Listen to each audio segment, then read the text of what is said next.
harka fuune hordoftoota fi jaalattoota Baarkoo Miidiyaa alaama naasaaf namni hundi keessanuu nagaa keessanii jecha egaa irraafis akkuma yeroo kaanii waan isin biraan geenyu qabnaati YouTube channel keessan Baarkoo Miidiyaa like share subscribe godhuudhaan akkasumas komentii irratti yaada keessaniif qoodaa jecha nu faana bu'aa kan isiniin ji'uus Anjamal Abdulleeti waajjira baalangaa aanaa Daallee Waabaraa fi yakkoota raawwatamaniif akkasuma waa'ee murtii isaanii haa mil'annu. Matamtoonni bulchitoota gandaa miseensota milishaa magaalaa fi itti gaafatamaa nageenyaa fi milishaa magaalichaa kan ta'an yakka karaa seeraan alaa ta'een nama qabuu fi hidhuu yakka karaa seeraan ala ta'een qabeenya nama biroo sakatta'uu fi qabeenya namootaa irratti miidhaa geessisuu raawwataniin adabbii hidhaa cimaa fi maallaqaatiin adabamuun isaanii dhaga'ame. Matamtoonni kun seera yakkaa ifeedrii kan bara 1996 baheen keewwattoota 422 yookaan 2 423 690 yookaan 3 615 fi 560 irra dabruun yakka raawwataniif abbaa alangaa himata dachaa 33 ta'e irratti hundeessuudhaan ragaa waan irratti mirkanaa'eef adabbii hidhaa cimaa fi maallaqaatiin adabamanii jiru. Matamtoonni kun waliin ta'uun godina Qeellamuu Wallaggaa aanaa Daallee Waamaraa magaalaa Qaaqee ganda duwwaa takkaa bakka addaa Leencoo jedhamutti gaafa guyyaa tokko akka lakkoofsa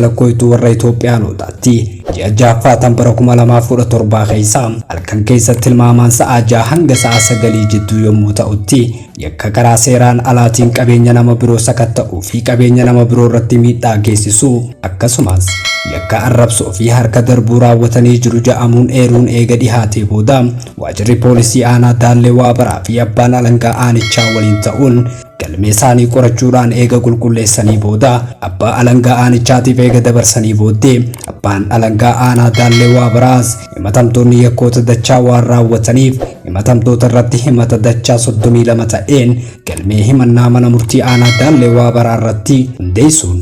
himatamtoonni dachaa irratti dhihaatanii gocha ittiin himataman waan waakkataniif ragaan abbaa alangaa dhagahames himatamtoota hunda irratti akkaataa dhuma himata abbaa alangaa waan irratti mirkaneesseef himatamtoonnis akka ifirraa faacisan ajajamanii ragaa faacisaa kan dhiyeeffatan yoo ta'e illee ragaan dhiyaate himatamtoota irraa faacisuu waan hin dandeenyeef manni murtii aanaa Daallee Waabaraatiis himatamtoota irratti keewwatuma ittiin himataman tokko tokkoon isaan jalatti murtii balleessummaa eega dabarsee booda yaada adabbii bitaaf mirgaa dhagahuudhaan murtii kennee jira. Murtii kennameenis himatamaa tokkoffaan obbo Naasir Mustafaa bulchiinsaa fi nageenya ganda duwwaa lama irratti himata abbaa alangaa 25 jalatti balleessuudhaan waan ja'ameef adabbii hidhaa cimaa waggaa 5 fi ji'a 10 akkasuma adabbii maallaqaa qarshii 17,000 kan adabaman hoggaa ta'an himatamaa lammaffaan ammoo obbo Maamad Ooriyaa itti gaafatamaa nageenyaa fi milishaa magaalaa Qaaqee kan ta'e irratti himata abbaa alangaa 18 jalatti balleessaadha waan ja'ameef adabbii hidhaa cimaa waggaa 5 fi ji'a 10 dabalataan adabbii maallaqaa qarshii 15,000 kan adabaman hoggaa ta'u himatamaa sadaffaan obbo Naasir Maamad milishaa magaalaa Qaaqee kan ta'e irratti himata abbaa alangaa jaaffaa jalatti balleessaadha waan ja'ameef inninis adabbii hidhaa cimaa waggaa 4 fi ji'a 3 akkasuma adabbii maallaqaa qarshii 6,000 himatamaa afraffaan ammoo obbo Yaaloo Faantaa'uun milishaa magaalaa Qaaqee kan ta'e irratti himata abbaa alangaa 14 jalatti balleessaadha waan ja'ameef adabbii hidhaa cimaa waggaa 4 fi ji'a 3 fi adabbii maallaqaa qarshii 15,000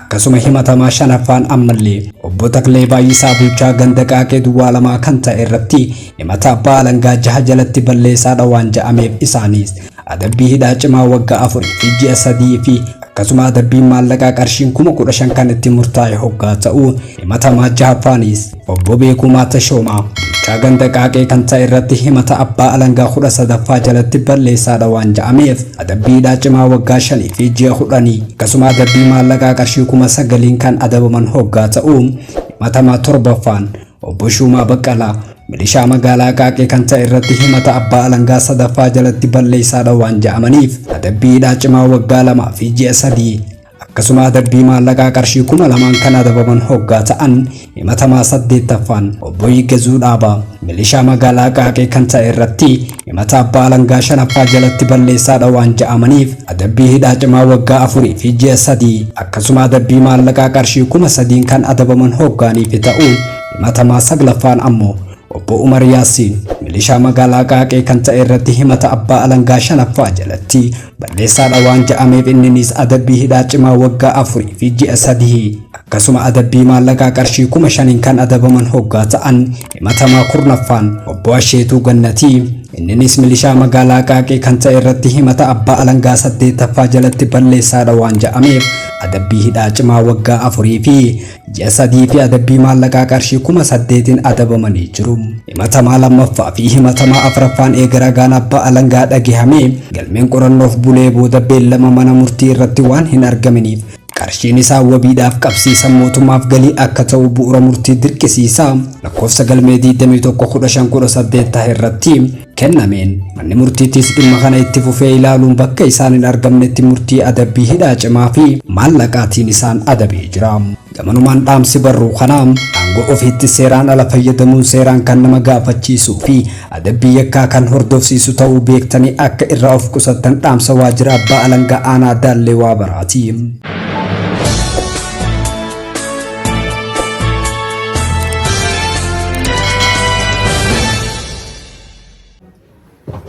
بركو ميديا السلام عليكم ورحمة الله وبركاته. بركو ميديا خيسني ميديا كون ميديا خيسن ميديا هن الجبيسون تلقى خيسن ميديا خيسن بيكون مو تلقى خيسني ميديا هن الجبيسان ميديا خنا مال الجبيسنا كان جن يوتيوب channel خينا خنا سبسكرايب شير كوبي لينك ريبوست قدودان هردوتوني كنيا كدوماتي إرجان كنيا مو تهدو برجه أمسك كنيا بكهدو كقول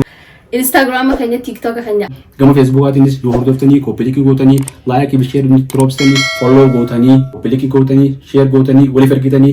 وان براتا كسيرة نيجتو لايك نقودا شير نقودا ريبوست نقودا وان اسمه رأيكم قدودان متنا رابدا